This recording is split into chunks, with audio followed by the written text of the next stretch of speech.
नमस्ते, मैं चंद्रशेखर आप सभी को मैं अपने चैनल डिलीजेंट एकेडमी में स्वागत करता हूं। हम लोग रेलवे ग्रुप डी के लिए एक मैथ का सीरीज स्टार्ट किए थे, जिसमें हम लोग प्रत्येक दिन रेलवे में आए हुए मैथ का प्रीवियस ईयर क्वेश्चन और उस पर आधारित मैथ का क्वेश्चन कर रहे हैं। चलिए आज उस सीरीज में हम लोग आगे की तरफ चलते हैं। इससे पहले अगर आप मेरे चैनल पर नए हो तो चैनल को सब्सक्राइब कर ले और बेल आइकन को प्रेस करना बिल्कुल ना भूलें, ताकि आपको सबसे पहले लेटेस्ट नोटिफिकेशन मिलता रहे। चलिए अब हम लोग क्वेश्चन की तरफ चलते हैं। देखिए हमारा क्वेश्चन क्या दिया हुआ है। हमारा क्वेश्चन है 20 प्रेक्षणों का माध्य 22.5 है। एक प्रेक्षण को गलती से 25 के बजाय -25 के रूप में नोट कर लिया गया था। सही माध्य ज्ञात कीजिए। हमसे पूछ के रहा सही माध्य पूछ रहे। अब देखिए ये जो हमारा क्वेश्चन दिया हुआ है, ये हमारा क्वेश्चन एनटीपीसी सीबीटी 1 में आया हुआ क्वेश्चन है। अब देखिए मैं क्वेश्चन में क्या दिया, हमें क्वेश्चन में 20 प्रेक्षण का हमें माध्य क्या दिया, माध्य दिया हुआ है 22.5। और हमें क्वेश्चन में क्या दिया, हमें क्वेश्चन में दिया कि एक प्रेक्षण को गलती से 25 के बजाय -25 के रूप में नोट कर लिया गया था। 25 के बजाय -25 के रूप में नोट कर लिया गया था। तो देखिए सही माध्य निकालने के लिए हमसे पूछ के रहा सही माध्य। तो देखिए सही माध्य निकालने के लिए हमें प्रेक्षण के योग में 50 का वृद्धि करना होगा, क्योंकि 25 के बजाय -25 नोट कर लिया गया था। तो जो हमें सही जो है माध्य निकालने के लिए हमें क्या करना होगा, प्रेक्षण के योग में 50 का वृद्धि करना होगा। अब देखिए प्रेक्षण के योग में अगर हम 50 का वृद्धि करेंगे तो माध्य में कितने का वृद्धि हो जाएगा। प्रेक्षण के योग में 50 का वृद्धि करेंगे तो माध्य में कितने का वृद्धि हो जाएगा। देखिए इस 50 को अगर हम 20 बराबर भागों में बांट के इस 22.5 में ऐड करेंगे तो हमारा क्या निकल के जाएगा, सही माध्य निकल के जाएगा। ये हमारा क्या हो जाएगा, ये हमारा हो जाएगा 22.5 प्लस हमारा क्या हो जाएगा 50/20 हो जाएगा। अब देखिए यहां से 0 से 0 कट जाएगा। 5 को अगर हम 2 से काटेंगे तो ये कितने बार में जाएगा, 2.5 बार में। अब देखिए 2.5 को अगर हम 22.5 में ऐड करेंगे तो ये हमारा क्या हो जाएगा, ये हमारा हो जाएगा 25। यानी सही माध्य क्या निकल के गया, 25 निकल के आ गया। हमारा आंसर क्या निकल के गया, 25 निकल के आ गया। चलिए क्वेश्चन समझ में आ गया होगा, नेक्स्ट क्वेश्चन पे चलते हैं। देखो हमारा क्वेश्चन क्या दिया हुआ है। हमारा क्वेश्चन है 3 क्रमागत प्रकृत संख्याओं जो बढ़ते क्रम में है का औसत k है। यदि 2 और क्रमागत संख्याओं को पहले सेट के ठीक आगे जोड़ दिया जाता है तो फिर नया औसत क्या बन जाएगा। हमसे पूछ क्या रहे, नया औसत पूछ रहे। अब देखिए ये जो हमारा क्वेश्चन दिया हुआ है, ये हमारा क्वेश्चन एनटीपीसी सीबीटी 1 में आया हुआ क्वेश्चन है। अब देखिए हमें क्वेश्चन में क्या दिया है, हमें क्वेश्चन में 3 क्रमागत प्रकृत संख्या का औसत हमें k दिया हुआ है। हमें क्वेश्चन में 3 क्रमागत प्रकृत संख्या का औसत क्या दिया, k दिया है। तो देखिए 3 क्रमागत प्रकृत संख्या का जब औसत निकालेंगे तो औसत क्या होगा, जो हमारी संख्या बीच में होगी वही हमारा औसत होगा। और हमें क्वेश्चन में औसत क्या दिया हुआ है, औसत हमें k दिया हुआ है, यानी बीच वाली संख्या क्या होगी, k होगी। अब देखिए जो हमें संख्या दिया हुआ है वो संख्या हमें बढ़ते क्रम में दिया हुआ है। तो देखिए इससे पहले वाली संख्या हमारी क्या होगी, k-1 होगी। इसके बाद वाली संख्या क्या होगी, इसके बाद वाली संख्या k+1 होगी। अब देखिए हमें क्वेश्चन में आगे क्या दिया है, हमें क्वेश्चन में आगे दिया हुआ है कि यदि 2 और क्रमागत संख्याओं को पहले सेट के ठीक आगे जोड़ दिया जाए, यानी 2 और क्रमागत संख्या को अगर हम जोड़ दें, 2 और क्रमागत संख्या को जोड़ दें तो हमसे पूछ रहे हैं नया सेट का औसत। तो देखिए 2 और क्रमागत संख्या को जोड़ेंगे तो ये हमारी संख्या बन जाएगी k+2 और ये हमारी संख्या बन जाएगी k+3। अब देखिए हमसे पूछ क्या रहे, इस नया सेट का औसत पूछ रहे, इस नया सेट का औसत पूछ रहे। तो देखिए यहां टोटल जो है कितनी क्रमागत प्रकृत संख्या बन गई, यहां जो है टोटल 5 क्रमागत प्रकृत संख्या बन गई। तो देखिए हम यहां औसत निकालेंगे तो जो हमारा बीच वाली संख्या होगी वही हमारा औसत होगा। तो देखिए यहां बीच वाली संख्या क्या है, यहां बीच वाली संख्या है k+1। तो यहां देखिए नया औसत क्या हो जाएगा, नया औसत क्या हो जाएगा, नया औसत हो जाएगा k+1। नया औसत क्या हो जाएगा, नया औसत हो जाएगा k+1। हमारा आंसर क्या निकल गया है, k+1 निकल के आ गया। चलिए क्वेश्चन समझ में आ गया होगा, नेक्स्ट क्वेश्चन पे चलते हैं। देखा हमारा क्वेश्चन क्या दिया हुआ है। हमारा क्वेश्चन है पारस एक काम का 40% 8 दिनों में पूरा कर सकता है, जबकि दीप्ति और पारस मिलकर उस काम का 10% 1 दिन में पूरा कर सकते हैं। काम को पूरा करने के लिए अकेले दीप्ति द्वारा लिया गया समय ज्ञात कीजिए। हमसे पूछ के रहे दीप्ति का समय पूछ रहे। अब देखिए ये जो हमारा क्वेश्चन दिया हुआ है, ये हमारा क्वेश्चन एनटीपीसी सीबीटी 2 में आया हुआ क्वेश्चन है। अब देखिए हमें क्वेश्चन में क्या दिया हुआ है, हमें क्वेश्चन में दिया कि पारस जो है एक काम का 40% 8 दिनों में पूरा कर सकता है। पारस जो है 40% काम को पूरा करने में कितना समय ले रहा है, 8 दिन का समय ले रहा है। तो देखिए 40% को अगर हम फ्रैक्शन में चेंज करेंगे तो ये हमारे क्या हो जाएगा 2/5, यानी 2/5 भाग काम को पूरा करने में 8 दिन का समय ले रहा है, 8 दिन का समय ले रहा है। तो देखिए हम यहां से निकाल सकते हैं कि पूरे जो है एक काम को करने में पारस को कितना समय लग जाएगा। पूरे एक काम को करने में पारस को 20 दिन का समय लग जाएगा। अब देखिए हमें क्वेश्चन में और क्या दिया हुआ है, हमें क्वेश्चन में दिया है कि पारस और दीप्ति मिलके उस काम के 10% भाग को एक दिन में पूरा कर सकते हैं। तो देखिए 10% को अगर हम फ्रैक्शन में चेंज करेंगे तो ये हमारे क्या हो जाएगा 1/10, यानी 1/10 भाग काम करने में कितना समय लग रहा है, एक दिन का समय लग रहा है। तो हम यहां से निकाल सकते हैं कि पूरे एक काम को करने में कितना समय लग जाएगा, 10 दिन का समय लग जाएगा। अब देखिए हम यहां क्या करेंगे, इन दोनों समय का एलसीएम निकालेंगे। देखिए दोनों समय का हम एलसीएम निकालेंगे तो एलसीएम क्या हो जाएगा, हम यहां दोनों समय का एलसीएम निकालेंगे तो देखिए एक समय हमारा क्या है 20 दिन, दूसरा हमारा क्या है 10 दिन। तो हम एलसीएम निकालेंगे तो एलसीएम क्या हो जाएगा, एलसीएम हो जाएगा 20। अब देखिए हम टोटल काम को मान लेंगे 20 यूनिट, हम टोटल काम को मान लेंगे 20 यूनिट।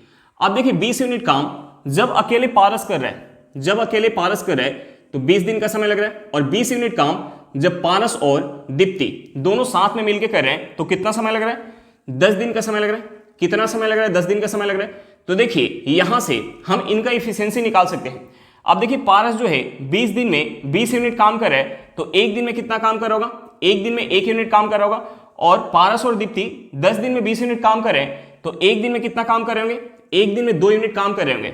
अब देखिए यहां से पारस का इफिशियंसी क्या निकल के आ गया, 1 यूनिट, और पारस और दीप्ति का इफिशियंसी क्या निकल गया, 2 यूनिट। तो हम यहां से दीप्ति का इफिशियंसी निकाल सकते हैं। दीप्ति का इफिशियंसी निकालने के लिए दोनों के इफिशियंसी में से हम पारस का इफिशियंसी माइनस करेंगे तो दीप्ति का इफिशियंसी कितना हो जाएगा, 1 यूनिट। अब देखिए हमसे पूछ रहा है कि उस काम को पूरा करने में दीप्ति को कितना समय लगेगा।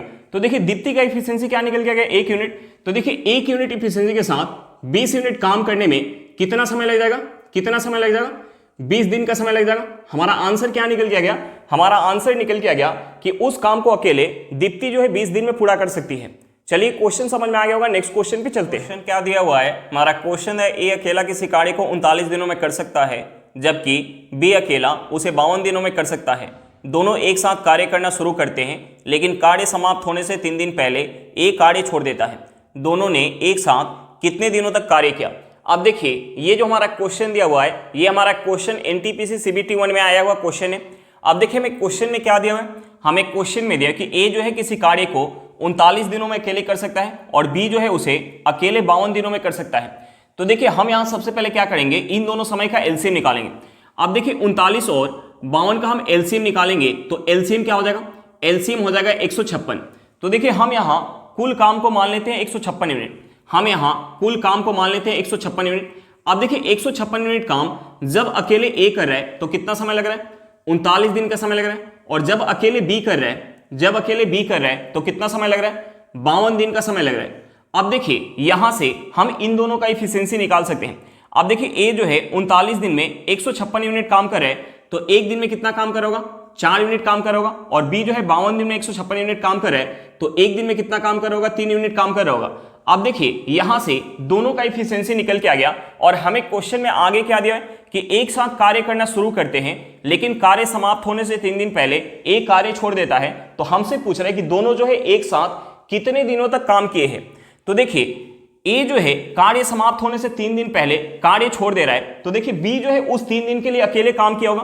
तो देखिए बी अगर अकेला 3 दिन काम करेगा, बी अकेला अगर 3 दिन काम करेगा तो 3 दिन में बी कितना काम कर पाएगा। देखिए बी जो है एक दिन में 3 यूनिट काम कर रहा है तो 3 दिन में कितना काम करेगा, 3 गुने 3 यानी 9 यूनिट काम करेगा। और हमें टोटल काम कितना कराना है, 156 यूनिट, यानी शेष काम कितना बच गया। शेष काम निकालने के लिए 156 में से 9 माइनस करेंगे, ये हमारा कितना हो जाएगा, ये हमारा हो जाएगा 147 यूनिट। अब देखिए इस 147 यूनिट काम को दोनों एक साथ मिलकर किए होंगे। तो देखिए दोनों जो है ए प्लस बी 147 यूनिट काम को करेंगे तो 147 यूनिट काम को करने में कितना समय लग जाएगा। ए जो है एक दिन में 4 यूनिट काम करेगा और बी एक दिन में 3 यूनिट, यानी दोनों मिलकर एक दिन में 7 यूनिट काम करेंगे। तो 147 यूनिट काम करने में कितना समय लग जाएगा, 21 दिन का समय लग जाएगा। देखिए यहां से हमारा क्या निकल के आ गया, यहां से हमारा निकल के आ गया कि दोनों जो है एक साथ 21 दिनों तक काम किए होंगे। हमारा आंसर क्या निकल के आ गया, 21 दिन। चलिए क्वेश्चन समझ में आ गया होगा, नेक्स्ट क्वेश्चन पे चलते हैं। देख हमारा क्वेश्चन क्या दिया हुआ है। हमारा क्वेश्चन है एक पाइप एक टंकी को दूसरे पाइप से 3 गुना तेजी से भर सकता है। एक साथ खोले गए दोनों पाइप टंकी को 36 मिनट में पूरी तरह से भर सकते हैं। तेज चलने वाला पाइप अकेले खाली टंकी को पूरा भरने में कितने घंटे का समय लेगा। अब देखिए ये जो हमारा क्वेश्चन दिया हुआ है ये हमारा क्वेश्चन ग्रुप डी में आया हुआ क्वेश्चन है। अब देखिए हमें क्वेश्चन में क्या दिया हुआ है। हमें क्वेश्चन में देखिए एक पाइप एक टंकी को दूसरे पाइप से 3 गुना तेजी से भर सकता है। तो देखिए हम यहाँ से पहले पाइप और दूसरे पाइप के इफिशियंसी का हम रेशियो निकाल सकते हैं। हम यहाँ से दोनों पाइप के इफिशियंसी का रेशियो निकाल सकते हैं। अब देखिए हमने मान लिया कि पहले पाइप का इफिशियंसी 3 यूनिट है। हमने मान लिया कि पहले पाइप का इफिशियंसी 3 यूनिट है, तो दूसरे पाइप का इफिशियंसी क्या हो जाएगा, 1 यूनिट हो जाएगा। क्योंकि हमें क्वेश्चन में क्या दिया हुआ है, हमें क्वेश्चन में दिया है कि एक पाइप एक टंकी को दूसरे पाइप से 3 गुना तेजी से भर सकता है। इसका मतलब ये होगा कि पहला पाइप 1 मिनट में टंकी के अंदर अगर 3 यूनिट पानी भर रहा होगा तो दूसरा पाइप 1 मिनट में टंकी के अंदर 3 यूनिट पानी भर रहा होगा। अब देखिए हमें क्वेश्चन में आगे क्या दिया है। हमें क्वेश्चन में आगे दिया है कि दोनों पाइप को यानी पहला और दूसरा दोनों पाइप को अगर एक साथ खोला जा रहा है तो टंकी को भरने में 36 मिनट का समय लग रहा है। अब देखिए दोनों का इफिशियंसी निकल के आ गया और दोनों का हमें एक साथ भरने का समय दिया है। तो देखिए दोनों के इफिशियंसी से दोनों के द्वारा लिए गए समय में गुना करेंगे तो हमारा क्या निकल के आ जाएगा, टंकी का धारिता निकल के आ जाएगा। अब देखिए पहले पाइप का इफिशियंसी क्या है, 3 यूनिट, दूसरे पाइप का इफिशियंसी क्या है, 1 यूनिट, यानी दोनों पाइप का इफिशियंसी क्या हो जाएगा, 4 यूनिट। अब देखिए दोनों के इफिशियंसी में दोनों के द्वारा लिए गए समय से गुना करेंगे तो हमारा क्या निकल के आ जाएगा, टंकी का धारिता निकल के आ जाएगा। टंकी का धारिता क्या निकल के आ गया, टंकी का धारिता निकल के आ गया 4 गुने 36 यूनिट। और हमसे पूछ रहे हैं कि तेज चलने वाले पाइप से अगर टंकी को अकेले भरा जाए तो भरने में कितने घंटा का समय लगेगा। तो देखिए पहले पाइप से अगर टंकी को भरा जाएगा तो देखिए टंकी का धारिता कितना है, 4 गुने 36 यूनिट। और पहला पाइप जो है 1 मिनट में 3 यूनिट पानी भर सकता है, यानी 4 गुने 36 यूनिट पानी 3 यूनिट के एफिशिएंसी से भरने में कितना समय लग जाएगा। 3 से 36 को काटेंगे ये 12 बार में जाएगा, 12 में अगर हम 4 से गुना करेंगे तो ये हमारा क्या हो जाएगा, ये हमारा हो जाएगा 48 मिनट। अब देखिए समय हमारा क्या निकल के आएगा, 48 मिनट निकल के आएगा। लेकिन हमें क्वेश्चन में समय क्या निकालना है, घंटा में निकालना है। तो देखिए इस 48 मिनट को अगर हम घंटा में चेंज करेंगे तो घंटा में चेंज करने के लिए हमें इसमें 60 से भाग देना होगा, तो ये हमारा घंटा में चेंज हो जाएगा। अब देखिए इसे 12 से काटेंगे तो 12 से 48 कितने बार में जाएगा, 4 बार में, और 60 कितने बार में जाएगा, 5 बार में। यानी यहां से हमारा समय क्या निकल के आ गया, 4/5 घंटा निकल के आ गया। हमारा आंसर क्या निकल के आ गया, 4/5 घंटा। चलिए क्वेश्चन समझ में आ गया होगा, नेक्स्ट क्वेश्चन पे चलते हैं। हमारा क्वेश्चन क्या दिया हुआ है, हमारा क्वेश्चन है पाइप ए और सी किसी खाली टंकी को क्रमशः 32 और 48 घंटों में भर सकते हैं, जबकि पाइप बी भरे हुए टंकी को 24 घंटे में खाली कर सकता है। यदि तीनों पाइपों को एक साथ खोल दिया जाए तो टंकी का 2/3वां भाग भरने में कितने घंटे लगेंगे। अब देखिए ये जो हमारा क्वेश्चन दिया हुआ है ये हमारा क्वेश्चन ALP में आया हुआ क्वेश्चन है। अब देखिए हम इस क्वेश्चन में सबसे पहले क्या करेंगे, जो ये हमारा समय दिया हुआ है हम उस समय का एलसीएम निकालेंगे। देखिए हमारा समय क्या दिया, 32 घंटे, 48 घंटे और तीसरा समय क्या दिया, 24 घंटे। तो हम सबसे पहले इन तीनों समय का एलसीएम निकालेंगे। निकालेंगे। अब देखिए 32, 48 और 24 का एलसीएम निकालेंगे तो एलसीएम क्या हो जाएगा, एलसीएम हो जाएगा 96। अब देखिए हम यहाँ टंकी की धारिता मान लेते हैं 96 यूनिट। अब देखिए 96 यूनिट पानी जब अकेले ए भर रहा है तो कितना समय लग रहा है, 32 घंटा का समय लग रहा है। 96 यूनिट पानी जब अकेले बी खाली कर रहा है तो कितना समय लग रहा है, 24 घंटे का समय लग रहा है। और 96 यूनिट पानी जब अकेले सी भर रहा है तो कितना समय लग रहा है, 48 घंटे का समय लग रहा है। अब देखिए हम यहाँ माइनस का सिंबल क्यों लगा रहे हैं, क्योंकि बी जो है टंकी से पानी खाली करने का काम करे, नेगेटिव काम करे, इसलिए हम यहाँ नेगेटिव का सिंबल लगा रहे हैं। अब देखिए यहाँ से हम तीनों का इफिशियंसी निकाल सकते हैं। अब देखिए ए जो है 32 घंटा में 96 यूनिट पानी भर रहा है तो 1 घंटा में कितना पानी भरा होगा, 3 यूनिट पानी भरा होगा। अब देखिए बी जो है 24 घंटा में 96 यूनिट पानी खाली कर रहा है तो 1 घंटा में कितना खाली कर होगा, 1 घंटा में 4 यूनिट पानी खाली कर होगा। 1 घंटा में कितना खाली कर होगा, 1 घंटा में 4 यूनिट पानी खाली कर होगा। अब देखिए सी जो है 48 घंटा में 96 यूनिट पानी भर रहा है तो 1 घंटा में कितना भर होगा, 1 घंटा में 2 यूनिट पानी भर होगा। अब देखिए यहां से तीनों का इफिशियंसी निकल के आ गया और हमसे पूछ रहा है कि अगर तीनों को एक साथ खोल दिया जाए तो टंकी का 2/3वां भाग भरने में कितना समय लगेगा। तो देखिए हमने टंकी का धारिता क्या मान के रखा है, हमने टंकी का धारिता मान के रखा है 96 यूनिट, तो हम इसका अगर 2/3वां भाग निकालेंगे, हम इसका 2/3वां भाग निकालेंगे तो ये हमारा क्या हो जाएगा, 2/3वां भाग निकालेंगे तो ये हमारा क्या हो जाएगा, 3 से 96 कितने बार में जाएगा, 32 बार में। 32 में अगर हम 2 से गुना करेंगे तो ये हमारा क्या हो जाएगा, 64।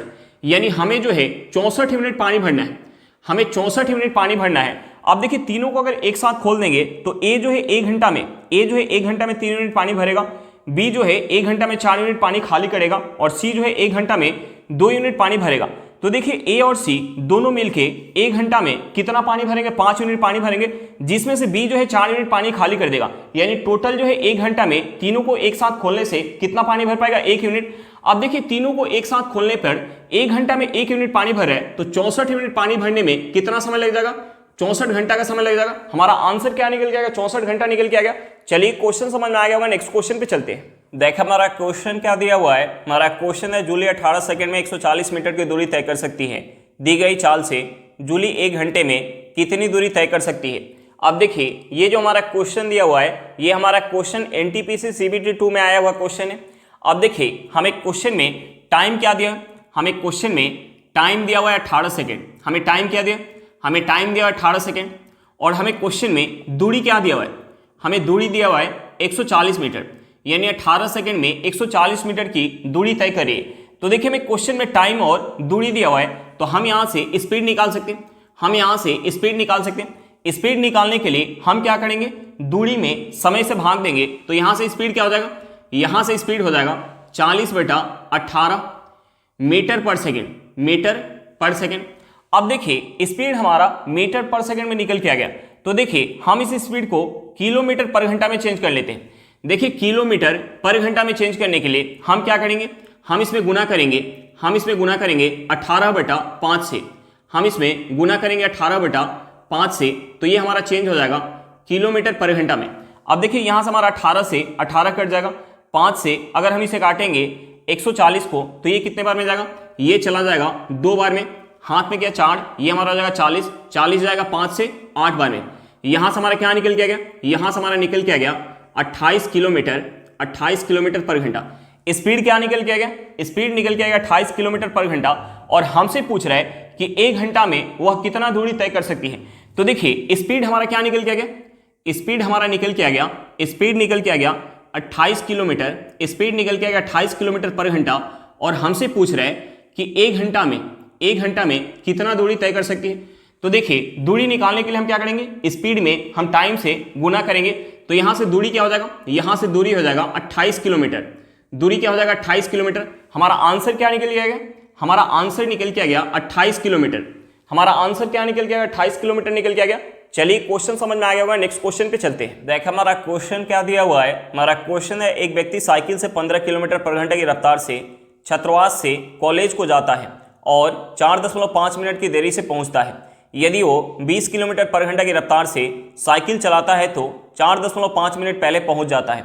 छात्रावास और कॉलेज के बीच की दूरी बताइए। हमसे पूछ के रहे छात्रावास और कॉलेज के बीच की दूरी पूछ रहे हैं। अब देखिए ये जो हमारा क्वेश्चन दिया हुआ है, ये हमारा क्वेश्चन आरपीएफ एसआई में आया हुआ क्वेश्चन है। हमसे पूछ के रहे दूरी पूछ रहे हैं और हमें क्वेश्चन में स्पीड दिया हुआ है। तो देखिए अगर हमें टाइम पता चल जाए तो हमें स्पीड दिया हुआ है तो हम वहां से दूरी निकाल सकते हैं। अब देखिए हम टाइम कैसे निकाल सकते हैं, हमें क्वेश्चन में दिया है कि जब 15 किलोमीटर पर घंटा की स्पीड से जा रहा है तो 4.5 मिनट की देरी से पहुंच रहा है, और जब 20 किलोमीटर पर घंटा की स्पीड से जा रहा है तो 4.5 मिनट पहले पहुंच रहा है। दोनों स्पीड से बराबर दूरी जा रहा है। तो देखिए हमारा कंसेप्ट होता है कि जब हमारा डिस्टेंस सेम हो तो जो हमारा स्पीड का रेशियो होता है उसका अपोजिट हमारा टाइम का रेशियो होता है। अब देखिए डिस्टेंस सेम है तो हम यहाँ से स्पीड का रेशियो निकालेंगे। देखिए पहले स्पीड क्या है 15 किलोमीटर पर घंटा, बाद में स्पीड क्या हो जा रहा है, बाद में स्पीड हो जा रहा है 20 किलोमीटर, बाद में स्पीड हो जा रहा है 20 किलोमीटर पर घंटा। तो देखिए हम यहाँ से रेशियो निकालेंगे तो किलोमीटर पर घंटा से किलोमीटर पर घंटा कट जाएगा। हम इसे अगर 5 से काटेंगे तो 5 से 15 3 बार में जाएगा, 20 कितने बार में जाएगा 4 बार में। स्पीड का रेशियो क्या निकल के आ गया 3:4 निकल के आ गया। अब देखिए स्पीड का रेशियो निकल के आ गया तो हम यहाँ से टाइम का रेशियो निकाल सकते हैं। डिस्टेंस क्या है सेम है तो जो हमारा स्पीड का रेशियो होगा उसका अपोजिट हमारा टाइम का रेशियो होगा, यानी टाइम का रेशियो क्या होगा 4:3 होगा।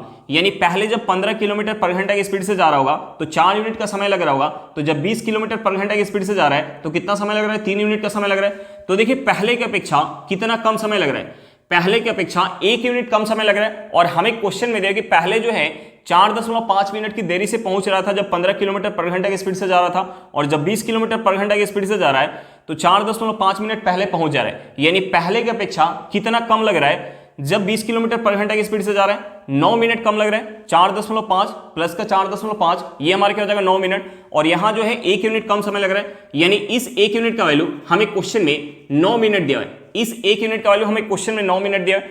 अब देखिए हमें 1 यूनिट का वैल्यू पता चल गया तो हम यहां से दोनों का टाइम निकाल सकते हैं। हम किसी एक का टाइम निकाल के उसके स्पीड से गुना करेंगे तो हमारा क्या निकल गया जाएगा, दूरी निकल गया जाएगा। अब देखिए 1 यूनिट का वैल्यू क्या है, 1 यूनिट का वैल्यू है 9 मिनट, तो हम यहां से 4 यूनिट का वैल्यू निकाल लेते हैं। 4 यूनिट का वैल्यू क्या हो जाएगा, 36 मिनट हो जाएगा।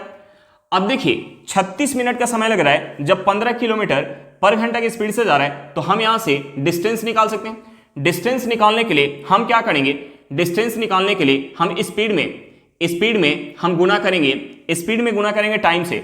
अब देखिए हमें क्वेश्चन में स्पीड दिया हुआ है 15 किलोमीटर पर घंटा, और जो हमारा टाइम निकल के है वो हमारा मिनट में निकल गया है, तो हम इस टाइम को घंटा में चेंज करेंगे। अब देखिए घंटा में चेंज करेंगे तो ये हमारा क्या हो जाएगा, ये हमारा हो जाएगा 36/60 घंटा। अब देखिए हम यहाँ इसे अगर 12 से काटेंगे तो ये हमारा 12 से कितने बार में जाएगा, ये हमारा 12 से जाएगा 3 बार में, 60 12 से जाएगा 5 बार में, 5 से हमारा 15 कितने बार में जाएगा 3 बार में, 3 में अगर हम 3 से गुना करेंगे तो यहाँ से हमारा डिस्टेंस क्या निकल के आ गया, 9 किलोमीटर निकल के आ गया। छत्रवास से कॉलेज के बीच की दूरी क्या निकल के आ गया, 9 किलोमीटर निकल के आ गया। हमारा आंसर क्या निकल के आ गया, 9 किलोमीटर निकल के आ गया। चलिए क्वेश्चन समझ में आ गया होगा, नेक्स्ट क्वेश्चन पे चलते हैं। देख हमारा क्वेश्चन क्या दिया हुआ है, हमारा क्वेश्चन है 120 किलोमीटर पर घंटा की चाल से चलने वाली एक रेलगाड़ी 9 सेकंड में एक खंबे को पार करती है। रेलगाड़ी की लंबाई क्या है, हमसे पूछ के रेलगाड़ी की लंबाई पूछ रहा है। अब देखिए ये जो हमारा क्वेश्चन दिया हुआ है ये हमारा क्वेश्चन एनटीपीसी सीबीटी 2 में आया हुआ क्वेश्चन है। हमसे पूछ के रहा है रेलगाड़ी की लंबाई पूछ रहा है। तो देखिए एक हमारा कंसेप्ट होता है कि जब कोई रेलगाड़ी किसी खंबे को या किसी व्यक्ति को पार करती है तो उस केस में रेलगाड़ी अपनी लंबाई के बराबर दूरी चलती है। अब देखिए यहां जो है रेलगाड़ी एक खंबे को पार करे तो इस केस में रेलगाड़ी अपनी लंबाई के बराबर दूरी चली होगी। अब देखिए उस दूरी को चलने में रेलगाड़ी को समय कितना लग रहा है, समय लग रहा है 9 सेकंड का। समय कितना लग रहा है, 9 सेकंड का। और हमें क्वेश्चन में स्पीड क्या दिया हुआ है, हमें स्पीड दिया हुआ है 120 किलोमीटर, हमें स्पीड दिया हुआ है 120 किलोमीटर पर घंटा। अब देखिए हमें क्वेश्चन में समय दिया हुआ है और हमें स्पीड दिया हुआ है, तो हम यहां से दूरी निकाल सकते हैं। हम यहां से जो दूरी निकालेंगे वो दूरी किसके बराबर होगा, रेलगाड़ी की लंबाई के बराबर होगा। अब देखिए यहां जो हमें क्वेश्चन में समय दिया हुआ है वो हमें समय सेकंड में दिया हुआ है और स्पीड हमें किलोमीटर पर घंटा में दिया हुआ है। तो देखिए या तो हमें इस समय को घंटा में चेंज करना होगा या हमें इस स्पीड को किलोमीटर पर घंटा से मीटर पर सेकंड में चेंज करना होगा। तो देखिए हम इसे मीटर पर सेकंड में चेंज कर लेते हैं। मीटर पर सेकंड में चेंज करने के लिए हम क्या करेंगे, इसमें गुना करेंगे 5/18 से। अब देखिए दूरी निकालने के लिए हम क्या करेंगे, दूरी निकालने के लिए हम जो है स्पीड में हम गुना करेंगे समय से, स्पीड में हम गुना करेंगे समय से, तो हमारा दूरी निकल के आ जाएगा। अब देखिए 9 से 18 कितने बार में जाएगा, 2 बार में। 2 से 120 कितने बार में जाएगा, 60 बार में। 60 में अगर हम 5 से गुना करेंगे तो ये हमारा क्या हो जाएगा, ये हमारा हो जाएगा 300 मीटर। यानी यहां से दूरी क्या निकल के आ गया, दूरी निकल के आ गया 300 मीटर। यानी रेलगाड़ी की लंबाई क्या होगी, 300 मीटर होगी। हमारा आंसर क्या निकल के आ गया, 300 मीटर निकल के आ गया। चलिए क्वेश्चन समझ में आ गया होगा, नेक्स्ट क्वेश्चन पे चलते हैं। देख हमारा क्वेश्चन क्या दिया हुआ है, हमारा क्वेश्चन है शांत जल में एक नाव की गति 13 किलोमीटर पर घंटा है, धारा की गति 4 किलोमीटर पर घंटा है, धारा के प्रतिकूल 68 किलोमीटर की दूरी तय करने में कितना समय लगेगा। अब देखिए ये जो हमारा क्वेश्चन दिया हुआ है ये हमारा क्वेश्चन आरआरबी जेईई में आया हुआ क्वेश्चन है। अब देखिए हमसे पूछ रहे हैं धारा के प्रतिकूल 68 किलोमीटर की दूरी तय करने में कितना समय लगेगा। तो देखिए जब नाव धारा के प्रतिकूल जाती है तो उस केस में क्या होता है, नाव का स्पीड और धारा का स्पीड माइनस हो जाता है।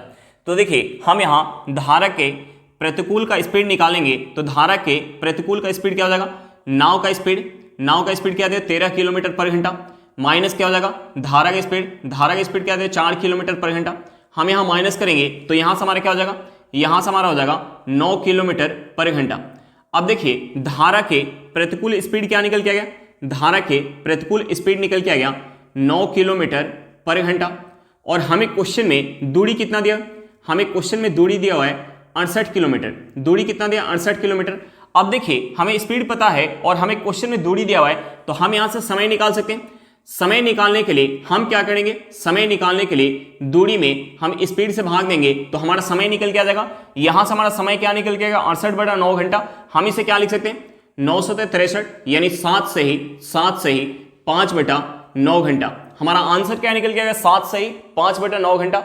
चलिए क्वेश्चन समझ में आ गया होगा। आज के लिए इतना ही, फिर मिलते हैं नेक्स्ट क्लास में। अगर क्लास अच्छा लगे तो क्लास को लाइक करिएगा।